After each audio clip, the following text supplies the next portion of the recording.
Madam আপনি কার কাছে যাবেন? আমি রিফাত স্যারের কাছে যাব। কি হয়েছে এখানে? স্যার দেখেন না, উনি রিফাত স্যারের কাছে যাবে, কিন্তু তার পারমিশন ছাড়া তো আমি যেতে দিতে পারি না। কি হয় আপনার হাজবেন্ড? জি জি, হাজবেন্ড। ও আচ্ছা আচ্ছা, আমি রিফাতের বস। আসসালামু আলাইকুম। ওয়ালাইকুম সালাম। তো আপনি রিফাতের ওয়াইফ, আপনি নিচে দাঁড়িয়ে আছেন কেন? আপনি উপরে যাবেন, আসেন। না না, আজকে না হয় না, আজ আপনি যদি ওকে একটু কষ্ট করে নিচে পাঠাতেন আমার জন্য খুবই ভালো হতো। ও ঠিক আছে, আমি ওকে পাঠিয়ে দিচ্ছি।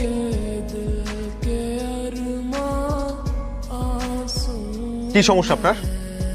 সমস্যা কি আপনার? আমাকে ফলো করতে করতে আমার অফিস পর্যন্ত চলে আসছেন, এখানে এসে সিন ক্রিয়েট করছেন কেন? প্রবলেম কি আপনার? স্যার আমি ইরা। আমি জানি আপনি এরা আমার স্টুডেন্ট ছিলেন, তাই তো? আই রিমেম্বার এভরিথিং, এরা এটা আমার কাজের জায়গা। এখানে এসে আপনি মিথ্যা কথা বলছেন, you are my wife, you are not my wife.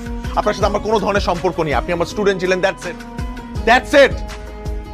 আগেও একবার আমার ক্ষতি করার চেষ্টা করেছিলেন, এখনো আবার ক্ষতি করার চেষ্টা